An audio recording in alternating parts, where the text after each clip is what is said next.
Well, hello, good morning, good evening, good afternoon, good whatever in the wherever in the beautiful world you are. Welcome to Solutions with Aquarius Rising Africa. And so full of joy to welcome back Gloria Masters from New Zealand. How are you, beautiful lady? How are things going there? Yeah, lovely. Thank you, Chantel. So lovely to be back with you. That's Yes. great. It's great to see you. And you are just one of these amazing survivors. I love to call you overcomers because you really have overcome. You've overcome even surviving, um, and you're really sharing your light and your gift and your healing with the world. You've got such a beautiful gift, and you're using that in such amazing ways with your books and stuff you've written as well. So I love our topic for today because we know that Christmas holidays are coming up. And what for most people, well, on the surface, that is, Christmas is a beautiful time where we spend lots of money and be ostentatious and have family and drink too much and eat too much, all of that stuff.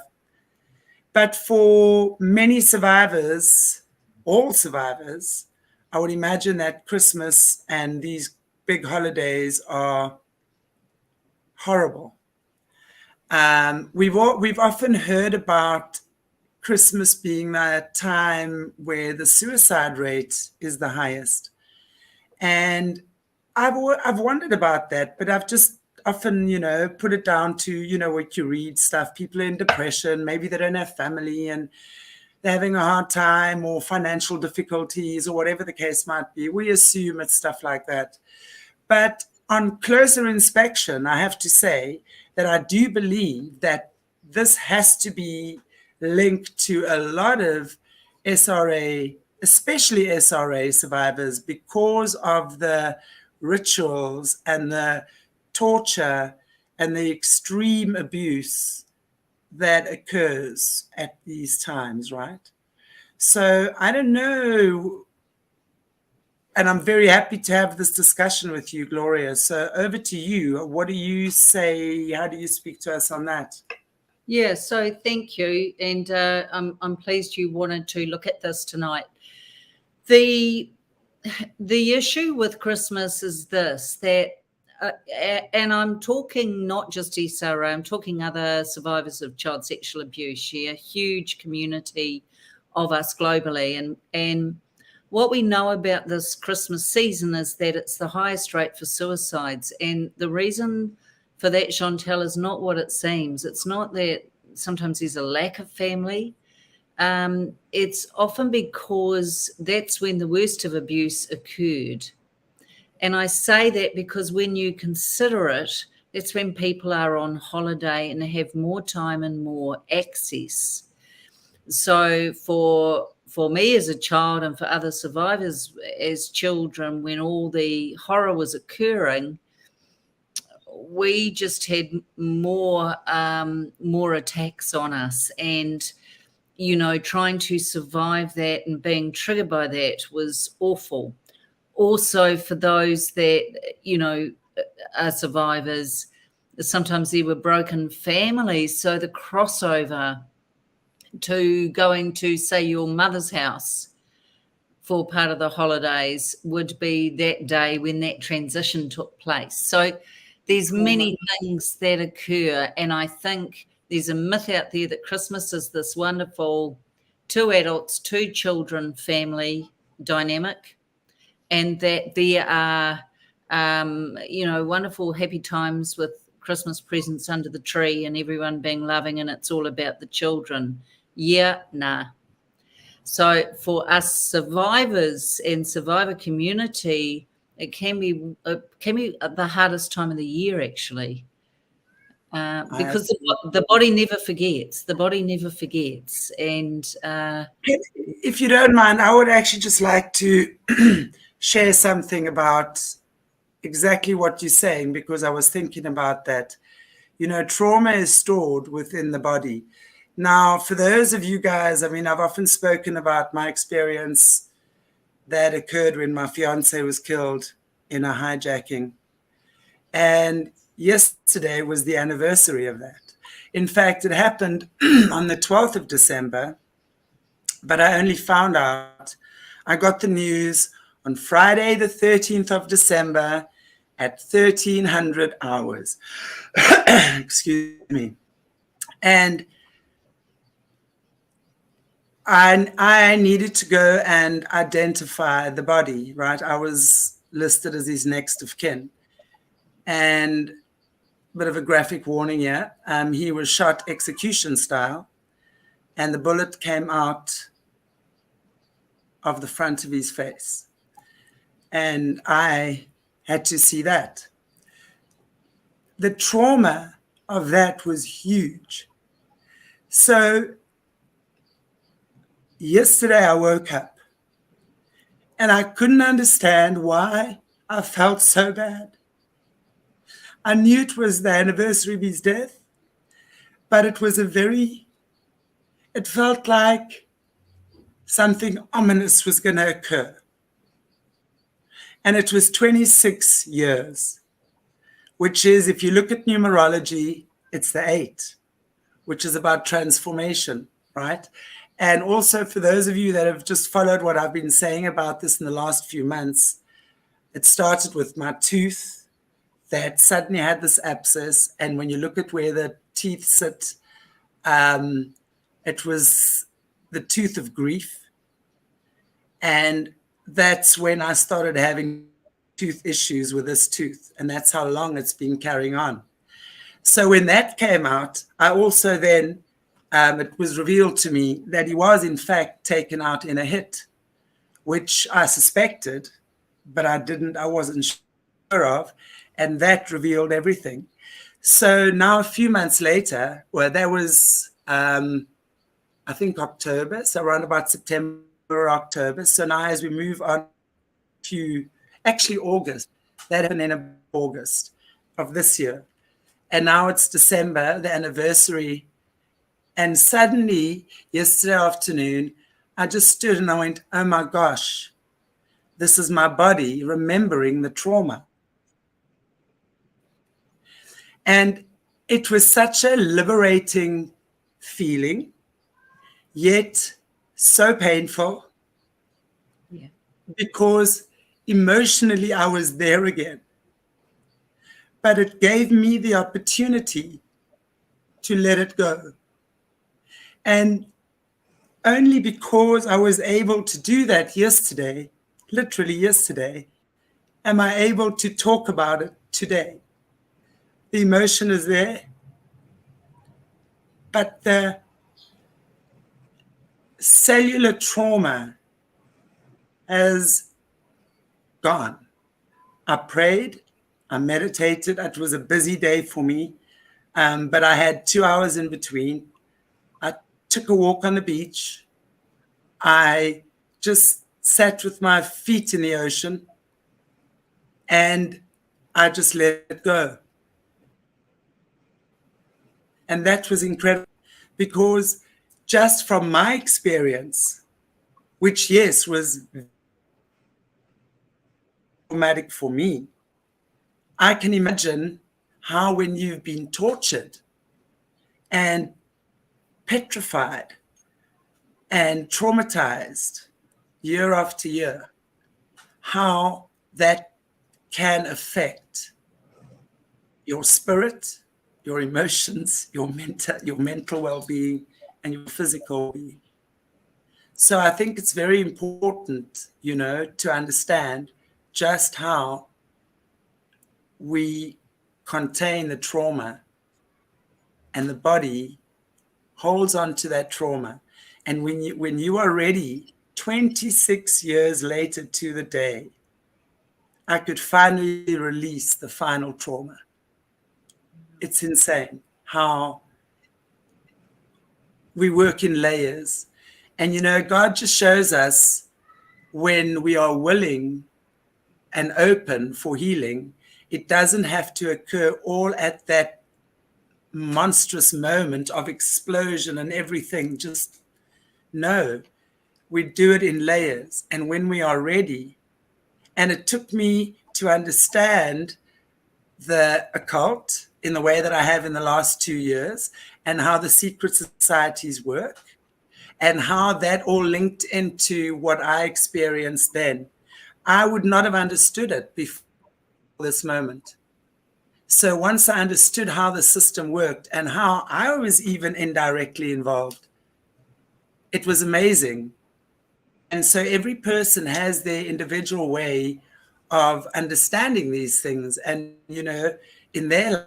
But I'm really happy to be talking about that just through my experience, which I want to say it was very traumatic for me. But to have someone have the pain inflicted on them and tortured and traumatized, I can imagine that must be quite a scary place to want to go back and confront, right? Are you okay, beautiful Chantel? I am. Thank you. I am. Sending love to you. I receive it. Thank you.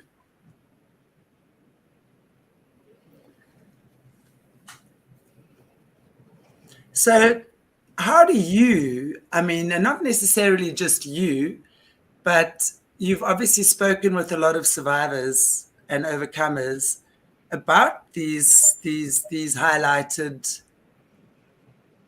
holidays: Christmas, Halloween, Easter, Valentine's Day, all of these inverted holidays that really on the surface they look so beautiful and glitzy, but the underbelly of that is something really extreme. So how do you find you guys in that community have dealt with your trauma, and what has worked for you around letting this go? Well, it's interesting because, speaking to survivors and understanding what happens and how people feel triggered. Yes. It's remember as people who have survived this sort of trauma and torture. Yeah. The first thing we had to do was make it our fault because we didn't have any power and we were children. So we had to turn ourselves bad before we could make sense of it and understand it was the adults around us who were causing all of that. So when you start from that basis, in my opinion, the self-love is not there. And so it can almost feel impossible then to feel you deserve to have any joy or happiness in your life. So when these occasions occur, like Christmas, you have a sense of, well, it was never any good anyway. And so how can I possibly think, ho, ho, ho, Merry Christmas, everybody? And I'm aware that we need to dig deep for some of us to find the resource or the light to find the way through. And what I've done a lot of thinking about this for our survivor community and realized, there is one thing we can do which does help us, and that is find something to feel grateful for or appreciative of. It doesn't have to cost you money and you don't have to leave the house, but it might be that you woke up in the morning and the sun was shining across the water, or you had that walk on the beach. Yeah. Or that you're alive and you're not worried about money for the next month. It doesn't matter what it is, as long as it genuinely fills you and lifts you, because I believe the answer lies within.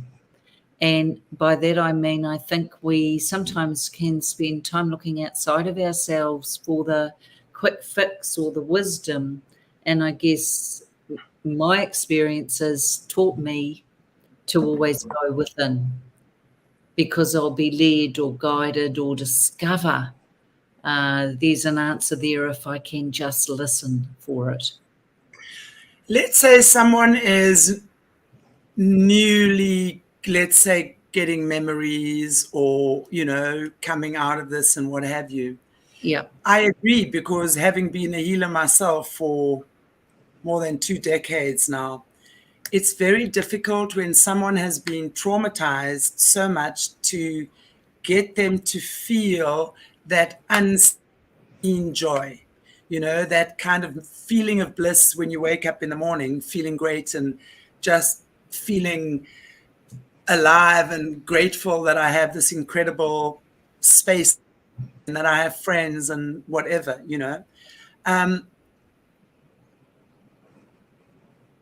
What would you suggest would be tools to offer people to get to that place? I agree with you. Get up in the morning and just look at the sun and say, well, I don't feel grateful right now, but I guess I must say thank you.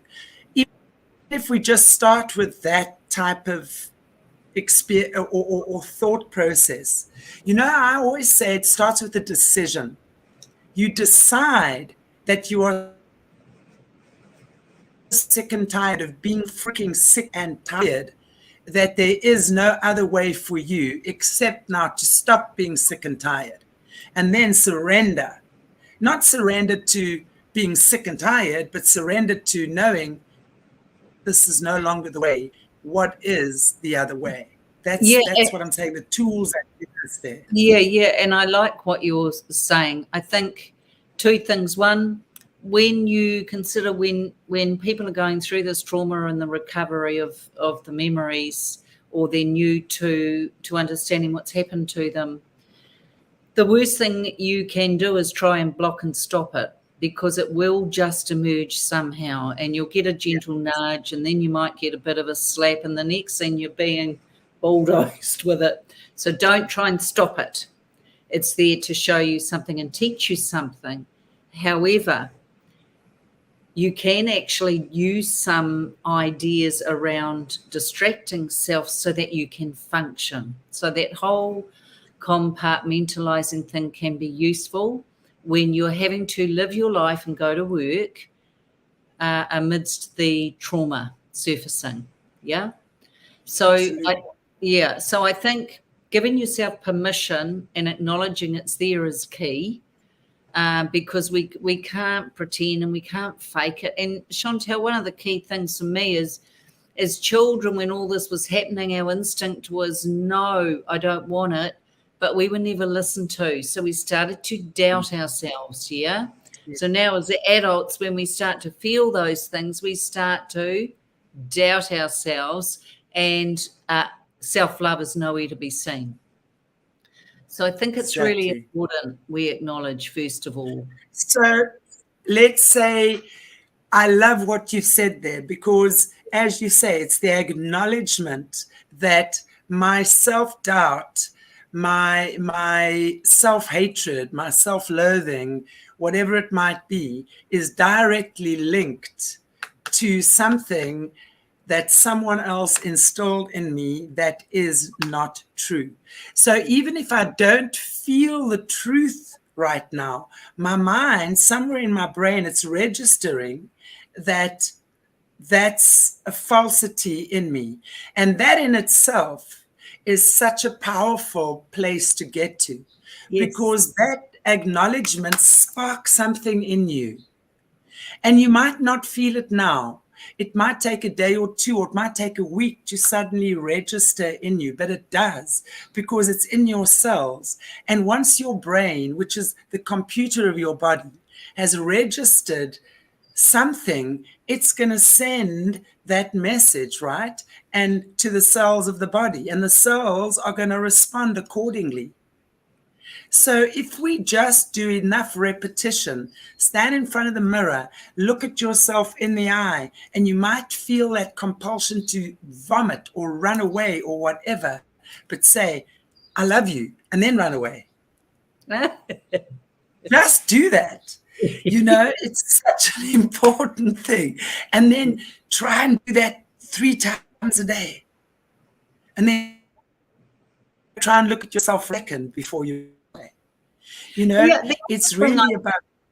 yeah, and look, the other thing I think is really powerful is to turn it around as well. And by that I simply mean, yes, the fear will emerge. Yes, that when you're triggered, you can feel like you're right back in the situation. But hey, tell yourself, this is validating me. This is vindicating me, because it wouldn't be there. My body would not be producing this were it not true. So I encourage survivors to flip it on its head and say, thank you for validating me. I love that. Yeah. Yeah. And it's I love that what you're saying, flip it on its head, because I always say, God has created everything or source, right?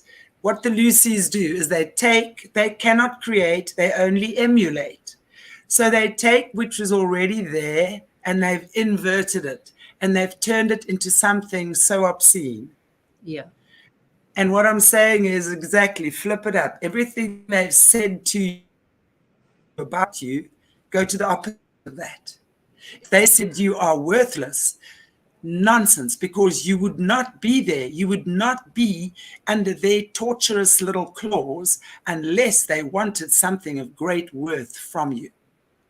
So, And what is even adding, yes, and adding to that, I really like that. I love it. And even adding to that is, if you're in the presence, or you can remember someone needing to lower you and stomp on you and put you down, the issue lies with them. You will exactly, know.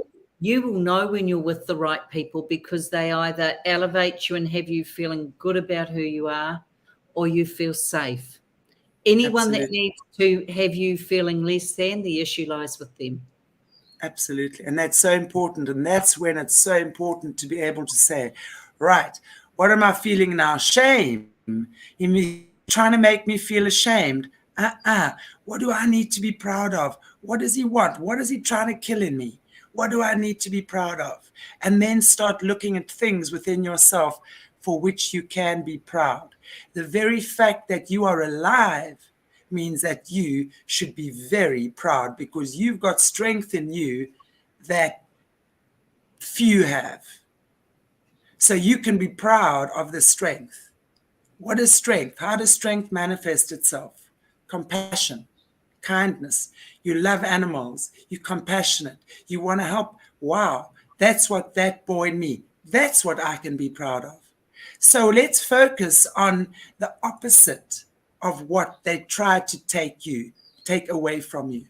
And let's see how we turn that around. Remember, we live in a world of polarizations, right? The equal opposite. There's an opposite to everything. So if they try to make you feel, as I said, shame, there's something so strong and powerful in you that they were trying to suck out of you. They would not have you on their slab if you were not worthy. They try to make you feel worthless, really. But they went to all those extremes to Well, torture you and hurt. yeah. So what? Anything that was done to you was a complete projection Total. of their own self-loathing. Exactly. And that's so important. That is so important to understand.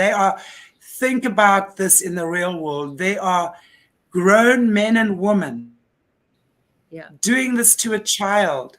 How, what do you think beneath all that shit they must really be feeling about themselves be doing that?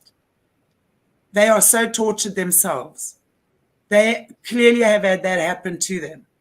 Clearly, who knows, at some point they were kids too, right? So let us have compassion for that. We don't condone their actions, but we have compassion that at some point this person was a child too, and we can appeal spiritually to the child in them. I We heal think, each and other. yes, but I also think, we we're always on a pathway. Our mind is always taking us to optimum healing, optimum performance all of the time. Yes. Sometimes for us as survivors, I held on determinedly to my lack of forgiveness and lack of compassion for my abusers, because I felt self-righteously justified in feeling the hatred. And it fueled me, Chantel. It took me many decades, but had anyone ever tried to encourage me to show forgiveness or compassion, I would have shot them. Yeah, I get it. I Because get it. I couldn't. And when you Yeah. know my story, and there's many of us out there, I'm just very grateful to be alive, frankly, and to survive years of this torture. And you have the strength, you see, and look what you're doing now. And this Yeah, is what I say, you have, through that experience, you've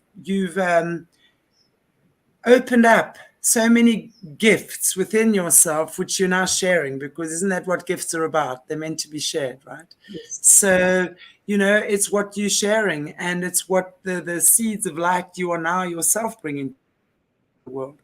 So I think that is amazing. And I think every person who has survived anything horrific out there, you have a story to tell. You have a life to change. And I think that is so important. And I really want to say, also, let's just go back to the physicality of this time. Let's say people are still in a family environment where they are still with abusers and they can't get out, whether it's parents or spouses or whatever. What would you say to people at this time to deal with that? Maybe they don't feel like they've got a way out. How do they start dealing with their emotions that are Yeah, intensified at this time? yeah. So look, I think I can't under or over emphasize the self-love and the self-compassion. If that means you need to eat too much chocolate, eat too much chocolate. If that means you need to spend time by yourself away for whatever reason you need to give, just give it, do it. Do whatever you can to nurture and love yourself, because by doing that you're getting little sound bites, little pockets of time, which breaks the circuit, you see. Yes, If you absolutely. Yeah, I if love the you way you put that. I love the way you. Please just repeat that again, because I think that is so important, because everything in life is energy. So as you say, you're breaking that circuit by giving yourself love. Well, I think if you, and by that I mean we think of the energy that they're living in, and by people removing themselves or taking themselves off, they're breaking the circuit. So the energy cannot continue because the circuitry is being broken. So the power does not stay with the perpetrator or abuser. And I think what happens is we've got people, and one size doesn't fit all, Chantel, as we know, for our beautiful survivors out there. What may work for me, eating too much chocolate, watching Netflix, going for a walk on the beach, journaling is good if you don't have people you can reach out to. Journaling can be a really powerful way as well, because you're safe to put onto paper. And Yes. yeah, I think it just comes down to being as gentle, kind, self-loving as you can be, because what you're doing, guys, is you're actually recreating that inner child. You're actually giving that inner child a new experience. So isn't that beautiful? Absolutely. Yeah. Absolutely. I really think, and I mean, it's so important what you say. It breaks that circuit energetically. It kind of brings in that spark of light and of new life. which then obviously dissolves that. And the more you do that, the more momentum you create. And soon that whole loop is then dissolved and that energy has presented Another, itself in a yeah, beautiful way. Yeah. another little technique that I use, and people hate it, is I call it the 6-second rule. And it takes 6 seconds for the logical brain to override the emotional brain. 6 seconds is quite a long time. But as survivors, if someone, let's say there's an abuser in the house, or someone who was a gatekeeper or enabler and just didn't have your back, and you're having to see them at this time of year, just when they speak, evoke the 6-second rule and just watch their whole face change, because Change. you're taking your power back. You see, Yeah. a non-response is a powerful response. Absolutely. Does that make, Absolutely. am I making sense? Absolutely. Yeah. Yes, absolutely. Absolutely. And as you say about the non response, but at the same time, standing your ground, it's about Yeah. standing strong, standing your ground, facing whatever, being non responsive, maybe a little smile or a It can. greeting. Yep, I think as long as, and you're right, as long as you stand in your power. But you see, you and I both know, for a lot of these abusers or pedophiles or Freemasons out there, what they do is they are so used to having the power over that Yes. when you don't respond, or you respond with a non-response, you're taking your power back. And Yes. you and I both know these people can be borderline personalities, they can be psychopaths, they can be complex narcissists, whatever they happen to be. Chantel, the point is, sometimes there's no point in you opening your mouth, Absolutely. because what happens? You're fighting for air, and you end up like this on the edge of the pool, just trying to breathe. And So, especially And yeah, especially when there's stuff like alcohol involved, right? Because this is also a high alcohol consumption time. yeah, So the worst thing, or the worst thing time to argue with someone, right, is when any kind of substances have been involved. So that would be another one of those non-responsive moments, yeah. or those times that you just, as much as what you might feel triggered at that moment. Now, Um, the interesting thing too, as well, and it's something I think I may have brought to you in the past. We have our abusers on one side, we have our beautiful survivors on the other, but in the middle, there's a big group, and I call them the gatekeepers and the enablers. And the reason I say that is because they always had knowledge and they chose to mhm. do nothing. So that's the group that sometimes at Christmas time or at this time of year, people are having to see. And they're not the abuser, but they still enabled it by, yeah. Absolutely. Which is sometimes worse, isn't it? Yes. So I'm saying to you, I saw this the other day, Chantel, and you're going to love it. So I'm going to read it to you. And it's this. People ask, how can a person abuse a child? I ask, how can so many good people not do anything about it? And Absolutely. that's where our enablers and our gatekeepers sit, right in the middle. And we always focus on the abusers, but I'm here to say, I'm changing the narrative a bit here, because we got quite a cool group here. All it takes for evil to exist is for good people to do nothing. Nothing. And that Absolutely. is the quote in my memoir on Angel's Wings, Edmund Burke. All it I takes evil to exist, Chantel. Exactly, exactly, exactly, exactly.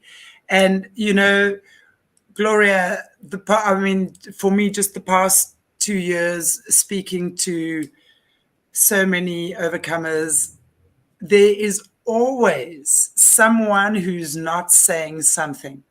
A Yeah. 3-year-old does not get trafficked out of her home if her parents are unaware of it. Don't for one second think that someone can take a child, a 3-year-old child, out of their home, and then it's the uncle or the granny or whatever, and the parents knew nothing. There is always someone enabling that. So I'm saying that again brings about this huge sense of betrayal, right? Yes. Like, who do you trust? Because these are the people that you, and I think more than, as you say, the abuser perpetuating this abuse, it's mum, how could you let that happen? And more, when we've been doing interviews with Jessie Zabotar, who, for I think everyone on the show knows who Jessie is now. She was trained to be the Queen Mother of Darkness. And she talks about the light side of the system as well, because like when they'd have their battles, their witchy battles, and they'd get scarred and wounded, then the Sisters of Light come and do magical healing, and then the wounds are gone, the emotional scars are still there, because suddenly tomorrow no one sees anything, but you are still stuck with this trauma.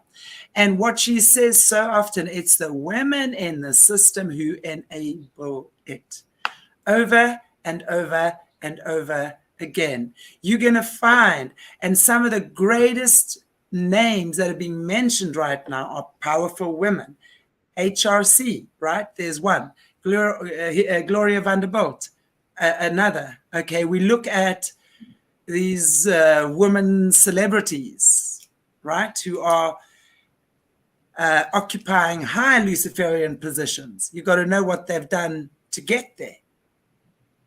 So how do, as women in this world, because we are the mothers, this is another thing, is I think when a mother loses her child, it's a scar that I don't believe can ever go away. I really and truly don't believe that. And I think it's a pain that only another mother who's lost her child can truly understand, when that life has grown inside of you. Yes. I had a miscarriage several years ago. And I want to tell you, when I had a miscarriage, it was so heart-wrenching for me, because my whole life changed in those few weeks that I was pregnant. This little thing grew inside of me. I became so connected to it. And the next thing, it's gone. Now I can imagine, and I've been pregnant as well, and I've given birth to my son. So I know what it's like to have a life grow inside of you as well, and to lose that is a terrible thing. So how do we as women support each other? I mean, we talk about this all the time, and, I'm not interested in the superficial stuff, like you got your gold back, nonsense. I'm talking about on these real deep issues. How do we as women, as the nurturers of the world, call out other women who we are seeing are doing these things? How do we as women who are solid in our strength, because really we understand we can have a myriad of reasons why women do what they do. I'm not interested in that anymore.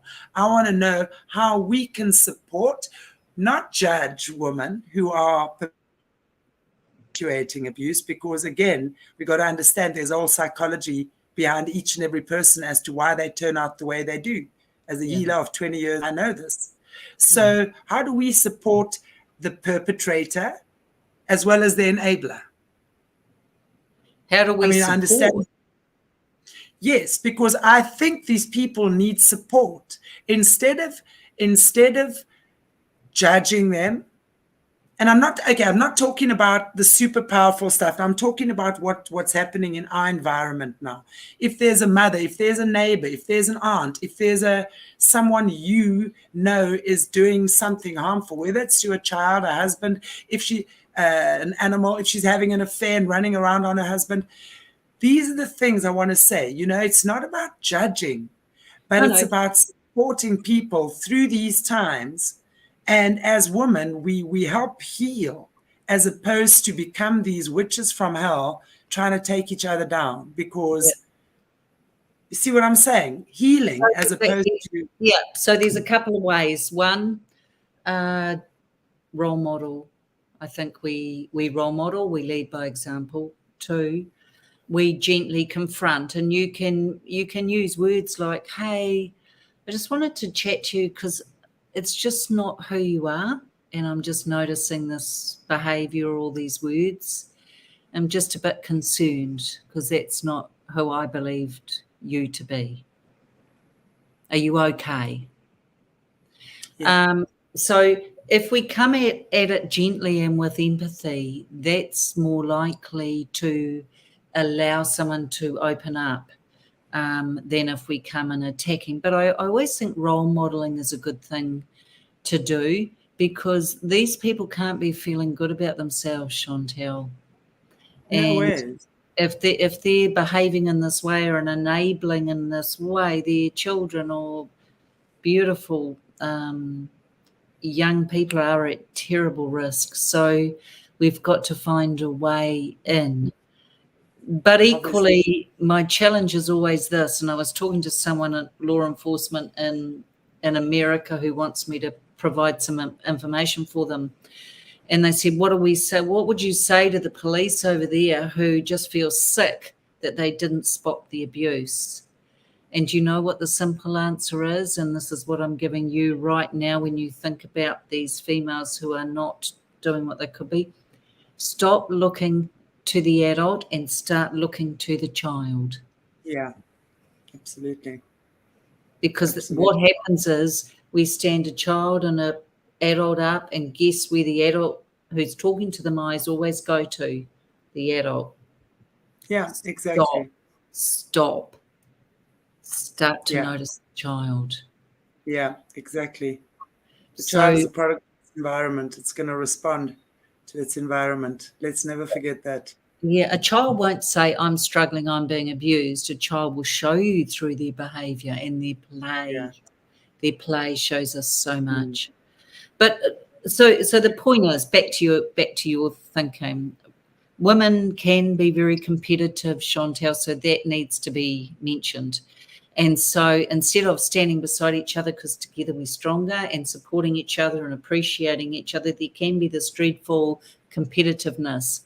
Now, that comes about partly, I believe, through the unconscious bias that society has generally about women. You've got to be a certain height, weight, have no lines on your face, and look a certain way in order to be seen as attractive. That's just general bullshit, but it's what happens. Men don't have to live under that same bias. Yeah. Yeah, true. So we've got that. We start out on the back foot with that. So women naturally have a don't feel good enough. Most women I know kind of or talk about how they look a lot, which is it's just a conditioning thing and a societal. Yeah. But I was anyway, going to say, does that answer your question about how we? yes, it definitely does. And I think by nature that is true. And I would like to see that more and more of us no longer keep quiet. And I think that's really what the gist of this is for me, especially at these times, if we see things happening to a child, to an innocent, um, let us not pretend it's not happening. Let us actually be the ones that actually, as you say, go to the child. Is everything okay? I notice that you're feeling this way. I notice you're behaving strangely. If there's anything you want to talk to me about, let's go. Let's go for a walk. Do you want to go to the shop? Do you want to go for a walk on the beach? Whatever. And I think that is so important that we just, the reason why we are where we are is because too many people don't want to get involved. It is not our right anymore just to pretend things aren't happening around us. I think that's what I'm saying. 2 days ago, I'm standing here and I hear this almighty screaming from across the road, a guy screaming, yelling. And I'm like, what the hell? And I know from what he's saying, why are you peeing in the house? So it's an animal. But this almighty, I'm sorry, I maintain I'm a voice for the animals. There's no ways in a situation like that, I'm not going to say something. I walk up, now we're in a quiet cul-de-sac, right? So he's across the road, one house to the right. And I go and I say, And there I walk out, he's standing there, which was his daughter, and this poor dog sitting in the middle of the road now with his Oh, back to me because I'm coming from the cowering. And I'm going, is everything okay? They look at me and I go, is everything okay? And he answers, yes, I'm just not happy with my dog. I said, sir, that is no way to treat an animal. I said, your daughter here, do you scream at her like that? Do you scream at your wife like that? Does someone scream at you like that?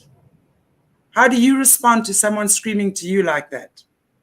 I said, how do you think your dog feels when you scream and humiliate your dog in the street?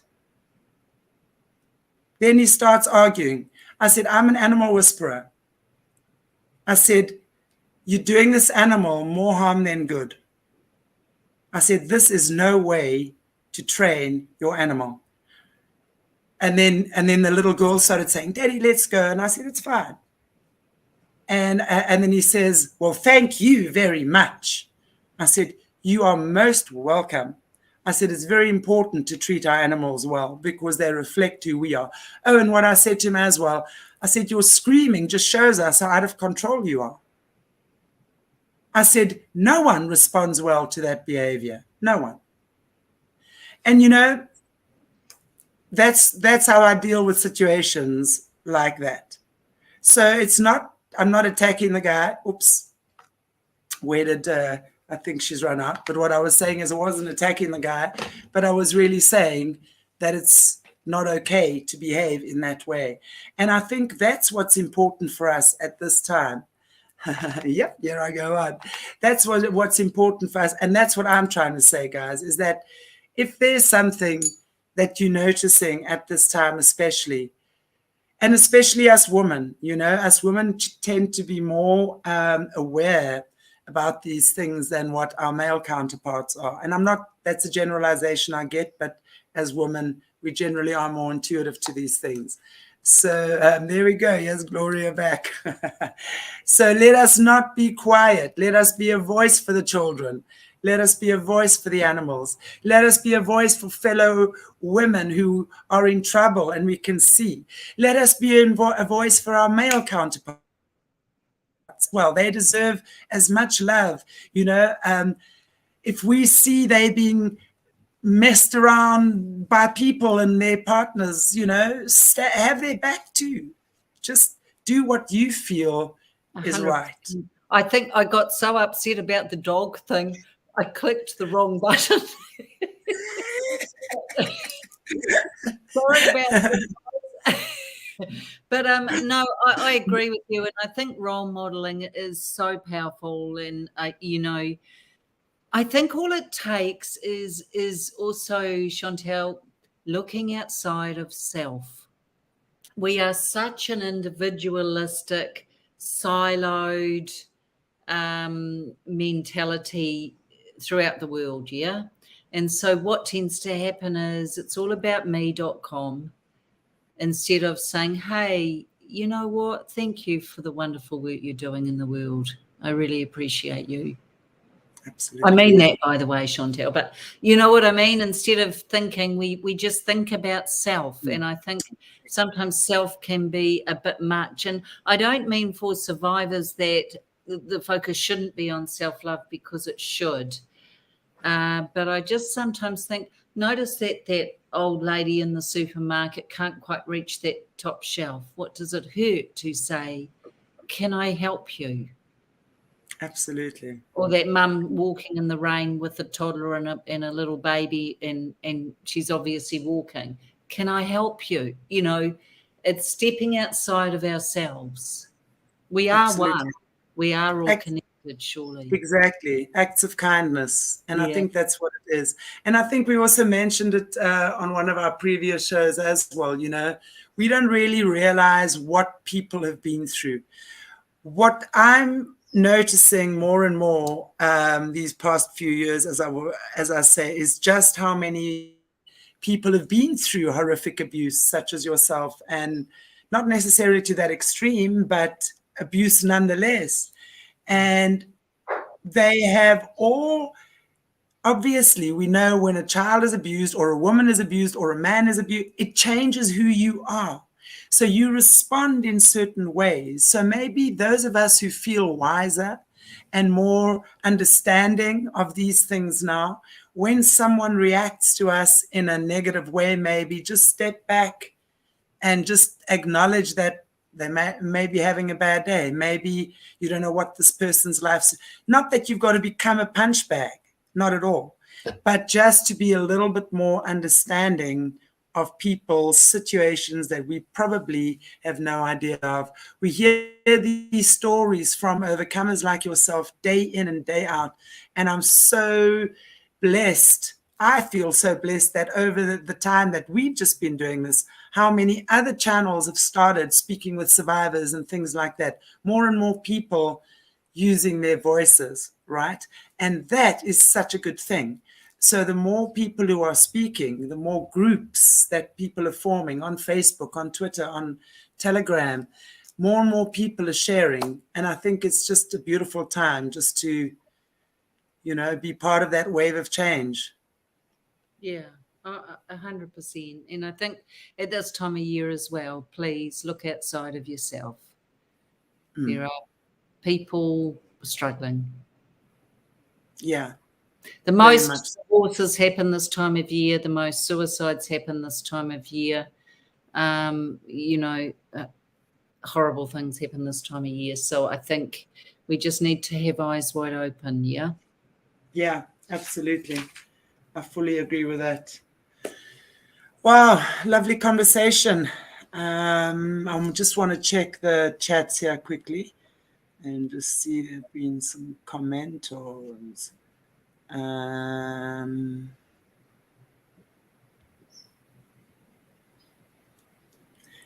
Kanga Anan, I'm glad you came across the stream today. Perfect timing. Thank you, Shanti and Gloria. Isn't it wonderful when we do stuff and it just resonates exactly, you know, with people? Someone says, evil can go on again. Evil thrives when good people do nothing. Absolutely. And again, rise and shine. People don't want to know about it. They can't, we can't understand that. We're noticing more and more with this cognitive dissonance. But I'm also grateful that more and more people have woken up over the past 2 years for sure. I mean, if I just see what it was when we began to where it is now, it's really amazing. It is And amazing. yeah, and then obviously Rise and Shine was saying about when the mom, that seems to be why the mother gets the brunt of the anger rather than the abuser. And I have to say that, over the years that I've been a healer and worked with people, and people, we must remember the baby's born, obviously, in the mom's belly. So the baby feels safe, grows there for 9 months. It's part of the mom, right? Yeah. And then take out, and then suddenly the father abuses and stuff, and there's no safety. And also through the years, what I've realized, most of the anger that those people feel, that those women especially feel, is actually not directed at the father, No. but at the mom, because Yes. the mom never protected them. Yes. Remember, you grow in the womb. So Mm. subconsciously, the child will always see the mom as the protector. I laugh. So one of our friends, is a little girl. She was maybe about 6 at the time, and her dad was telling her to do something. She says, "I'm not listening to you. Mom's the boss of me. I came out of her tummy." They got that right. I was going to say, it makes perfect sense to me. How do you argue with that? Mom's the boss of me. I came out of her tummy. But it also shows you how children naturally just want mum because of that bond and that Exactly. time. Yeah. Exactly. It's beautiful. Exactly. And it's such a bonus for the kids when dad is there. And I'm really one of those lucky ones, I got to say. My father was there Yeah. waiting for all of us with open arms. Yeah. And he played. He was the 6'6" gentle giant. He played. He took. We grew up on the farm. I was out with him all the time, playing tennis with him, on the horses with him, everywhere with him. It was just so good. I have such a good balance of memories. My dad, like we were boarding school, he'd come and he'd wake me up in the morning, take me to school. He was the one that took us to school, fetch us on a Friday. When I was playing tennis tournaments and things, he was the one that was mostly there. My mom was there too, and she was there in other ways.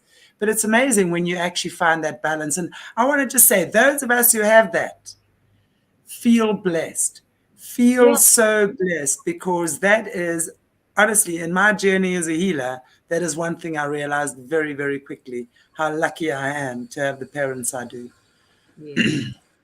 Someone's saying, oh, here we go. I don't know how to Maingankwe. Maingankwe. I don't know if I'm saying that right. I just had my 17-year-old daughter listen for a few minutes, and she really liked the advice, especially the 6-second advice. Thank you for that, Gloria. Yeah. Don't protect the child's eyes. Absolutely. Unfortunately, no one can protect our eyes. And that's it. Beautiful. Thank you, Gloria, so much for another amazing chat with you. We look forward to having you back. We're going to be doing some round tables next year. We've got some nice connections planned with a lot of our survivors as well, overcomers, as I like to call you guys. Yeah. And look forward to really sparking the world on fire with the best possible flames, God light, and just creating more awareness and healing, and just more and more people stepping out and losing this fear, because that's all it is. I always say the acronym for fear: false evidence appearing real. Fear's job is to make you think and believe you can't achieve something. Fear's job is to deceive you. Fear, remember, fear is the devil's energy, right? It's very tempting and very deceiving. Your job is to walk towards your fear and conquer it anyway, because then you're going to see it's just the illusion. So, thank you so much, Gloria. Is there anything else you'd like to say? Just that In- for you and your fabulous audience, keep that light you have, protect it, make sure it glows as brightly as it can, because you are casting that and sharing on others. Absolutely. Just keep nurturing it. Absolutely. And the way we nurture it is to keep loving ourselves, loving each other, and loving creation. And Yes, understanding that everything is an opportunity for growth it is. and expansion. Thank you so much to all our beautiful viewers for joining us. In my case this morning, I know Gloria, where are you now? You at night, right? Yeah. So it's just after 9 o'clock at night. Okay. My lights have just come on. There you go. Wow. We were just talking about light. Yeah, you see, load shedding is now officially over for the next 3 hours. I have it 3 times today, but hey, I'll embrace my globes while they're here. They should go. Thank you, Chantel. Have a very safe, lovely Christmas. And to you too, Gloria, sending you lots of love. Much love. Guys, if we don't see you, but I will still be on our channel for quite a while yet. Merry Christmas, happy holidays. Travel safe, take care of yourselves, take care of your loved ones, keep your kids close to you. Remember, your love is much more valuable than any gift that you can buy off the shelf. That's really, and I can say that as a healer for 20 years. Every person I've worked with, and we have worked with the paupers, and I've worked with the ones that are mega wealthy. The mega wealthy ones will tell me, I just wish my mom gave me a hug on Christmas. Not all these toys. I just wish my mom hugged me. And that's what we must remember. Just give love. It's a time for love. It's not a time for giving things. It's a time for enjoying your families, being appreciative. Let's spare a thought for those children that are currently on the underbelly. Let's send light and love and blessings, and just that they pray, get out of it ASAP. Take good care, guys. Love you all. Mwah. Okay.